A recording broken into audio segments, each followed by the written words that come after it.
Sometimes you travel, and it isn't what you wanted it to be. I'm not sure how you found this video, but I'm David, and it's good to see you, or good to see you again. In this video, I'm going to talk to you as a friend. We're going to get very close by the end of this video. This past winter, I went to New York and Washington, D.C. because I was honestly feeling trapped. I grew up in New Jersey, so I have an affinity for both of these places, but this wasn't a vacation as much as it was space for processing. Traveling alone is a particular experience because on the one hand, you can do whatever you want, which can be nice, but it can also be frustrating because you aren't sharing your experiences. I couldn't see as many of the friends or family that I wanted, so I was disappointed for a number of reasons. It was uncomfortable and kind of surreal reaching out to people that I hadn't seen in years, sometimes more than a decade, and with some correspondence, I could tell that we were drifting apart. Part of it was on me. I could have reached out earlier to plan transportation and lodging. I also let these relationships fade over time because it's just hard staying connected when you live on opposite coasts of North America. I didn't really hear that much from some of these people as well over time, so you kind of just mutually let it fade. This really bothered me, but it's taken me a lot of time to understand why. I took this trip in early February, and at the time of recording, it's late June, so I've been kicking this around a lot in my head. Like many people, my family is a little bit dysfunctional. In particular, there was a lot of distance and frustration on my dad's side of our family, and eventually, I stopped seeing my cousins Theos and Theas on his side. As a kid, I didn't learn fluent Spanish and felt a bit removed from them. I don't think this was intentional, it just seemed to happen. My dad and I aren't speaking very much right now, but I know he's been traveling and living out his retirement mostly alone, and I couldn't help but think about him when I was on this trip. My father grew up poor with a physically abusive alcoholic father, 8 siblings, and then immigrated to America looking for a better life. As a matter of survival, he became emotionally closed off, controlling, and has unreliable listening skills and memory. And that's me trying to put it nicely. He immigrated through Ellis Island and worked in a Brooklyn candy factory while learning English watching Sesame Street. He studied computers and eventually got a job as a teacher, which he did for almost 35 years.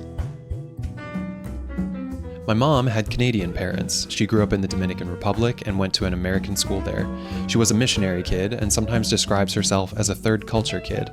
She and my father have had many traumatic immigration experiences, and of course, some of the third culture feelings have rubbed off on me. In 1994, for the Vancouver Sun, Nick Voci wrote the following.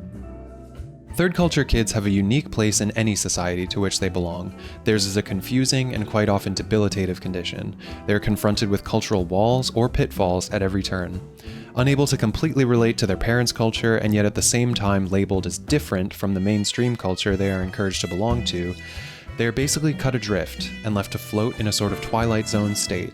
They form a cultural hybrid, a blend of cultures that can be interesting but also confusing and frustrating to them. This weirdly describes how it feels to me sometimes traveling alone. Fast forward to 2021 and my mother and father divorced. I won't get into details, but suffice it to say, it was a long time coming. During this vacation, I was going through a very personal struggle.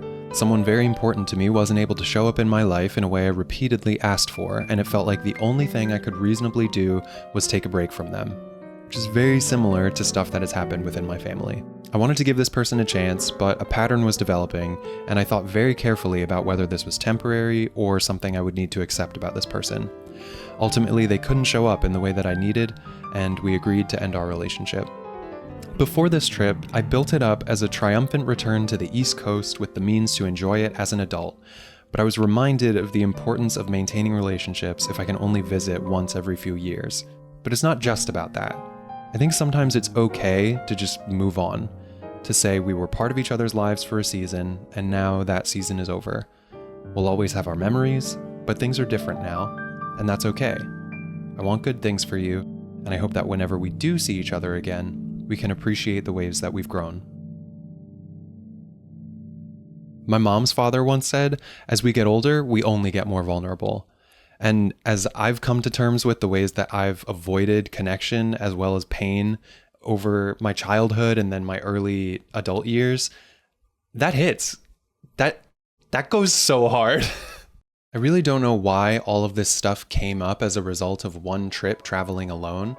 It probably has something to do with the fact that I was going to a place that I thought felt like home for a really long time. And then when I got there, felt like it just kind of moved on or changed without me even noticing it. But in any case, growing up closeted in a multicultural, religious family leaves a lot of stuff to work out. Sometimes difficult experiences shape us, we learn what we can, and we just keep putting our best foot forward.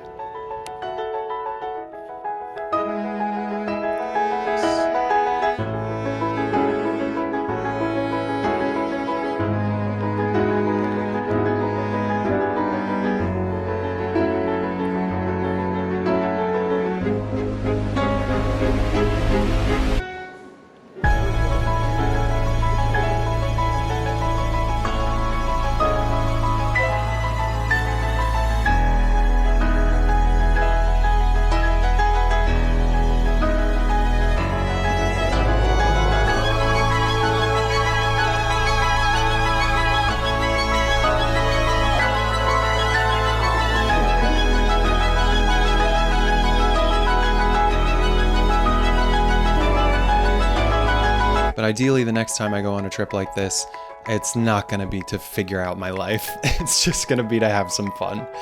Thank you for listening.